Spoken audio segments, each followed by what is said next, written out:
Shalom, anak-anak yang dikasih oleh Tuhan Yesus. Nah, hari ini kita akan mendengarkan renungan daripada firman Tuhan.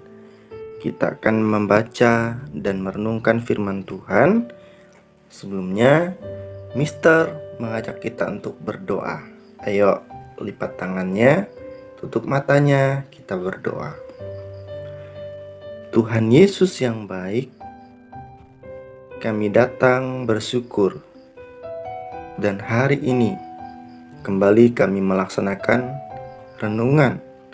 Kami rindu untuk kami membaca dan merenungkan firman Tuhan.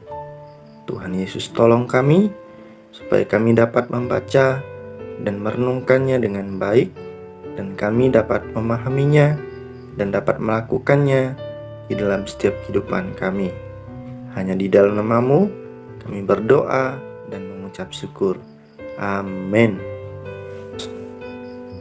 Kita bersyukur kepada Tuhan Yesus karena kasih dan anugerah-Nya yang melimpah, yang sangat besar di dalam hidup kita. Sepanjang minggu ini kita akan bersama-sama belajar dari satu tema, yaitu Allah yang Maha Adil. Nah, anak-anak tahu atau anak-anak masih ingat apa tema daripada renungan kemarin? Ayo, siapa yang masih ingat? Ya, betul.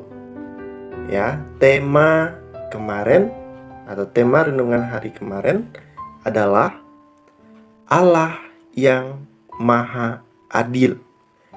Nah, kita mengetahui bahwa Allah itu adalah Allah yang Maha Adil, di mana kemarin kita juga sudah belajar bagaimana kita mengetahui sifat Allah itu adalah Allah yang adil.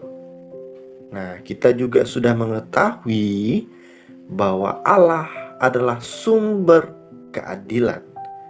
Jadi keadilan yang sesungguhnya atau keadilan yang sebenarnya adalah Allah itu sendiri. Segala sesuatu yang dilakukan oleh Allah itu semuanya sempurna, semuanya adil. Nah, jadi anak-anak, di hari yang kedua ini masih berhubungan dengan satu tema, yaitu Allah yang adil. Kita mau belajar pengertian daripada Allah yang adil itu. Nah, kita mau membaca satu bagian daripada firman Tuhan. Anak-anak, ikutin Mister ya untuk membacakan firman Tuhan ini yang terambil di dalam Roma pasal 2 ayat yang kedua. Mister ulangi ya, Roma pasal 2 ayat yang kedua. Ayo kita baca sama-sama ya. 1, 2, 3. Tetapi kita tahu bahwa hukuman Allah berlangsung secara jujur atas mereka yang berbuat demikian. Nah, inilah firman Tuhan yang akan kita pelajari hari ini. Nah, anak-anak, di hari yang kedua ini kita akan belajar pengertian dari kata adil, atau kita akan menggali satu kata dari sifat adilnya Allah. Nah, anak-anak, adil adalah dengan bijaksana menghakimi berdasarkan hukum-hukum dan karakter Allah. Nah, jadi anak-anak, pengertian daripada adil itu adalah suatu karakter Allah. Nah, kita akan melihat definisi atau pengertian daripada adil. kata adil ini berasal dari kata Ibrani. Yang utama untuk keadilan adalah sadak, yang mengandung pengertian benar secara moral dan hukum. Nah, kata ini juga digunakan untuk kata kebenaran. Nah, jadi anak-anak, rupanya kata adil ini adalah kata yang digunakan untuk kebenaran atau righteousness. Kebenaran adalah kesempurnaan dari karakter Tuhan Yesus. Wah, Tuhan Yesus adalah suatu karakter yang sangat benar. Jadi Tuhan Yesus sebagai patokan suatu kebenaran. Kebenaran yang sempurna, kebenaran yang luar biasa hebat.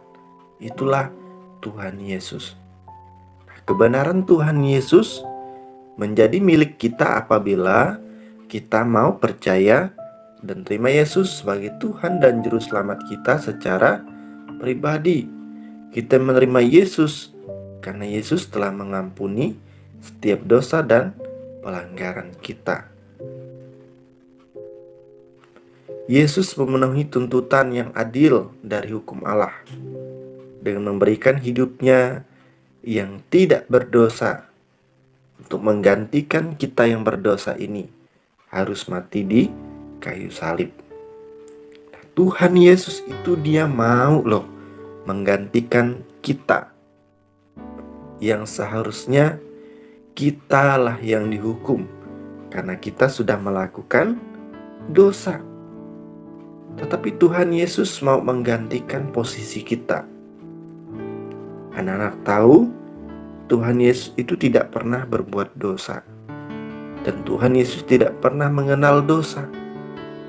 Tetapi karena dia sangat sayang sama kita, dia mau menggantikan kita, menebus dosa kita, menanggung setiap dosa kita. Dengan caranya dia harus menderita. Dia mati di kayu salib. Dia mati untuk kita. Dan Yesus sudah bangkit dari kematian itu. Nah, keadilan seringkali juga dihubungkan dengan penghakiman. Kata Ibrani untuk penghakiman yaitu mispat, yang berarti putusan atau hukuman atau hukum resmi, baik dalam hukum Indonesia maupun dalam hukum Allah. Firman Tuhan dari Yesaya pasal 56 ayat 1 mengatakan begini, taatilah hukum dan tegakkanlah keadilan. Taatilah hukum dan tegakkanlah keadilan. Nah, anak-anak, inilah renungan firman Tuhan yang kita pelajari hari ini. Kiranya kita semakin mengerti dan semakin memahami arti daripada keadilan yang ada pada Allah, yang ada pada Tuhan Yesus, karena sumber keadilan hanya ada di dalam Tuhan Yesus. Tuhan Yesus memberkati kita semua. Mari kita berdoa. Bapa kami di surga, kami datang kepada Tuhan mengucap syukur, karena Tuhan adalah Tuhan yang sangat baik, Tuhan Yesus yang maha adil. Kami sudah belajar dari firman-Mu dan pengertian daripada kata keadilan adalah sifatnya Allah. Tuhan Yesus tolong kami supaya kami semakin mengerti dan semakin memahami makna daripada keadilannya Tuhan Yesus. Hanya di dalam nama-Mu kami berdoa dan mengucap syukur.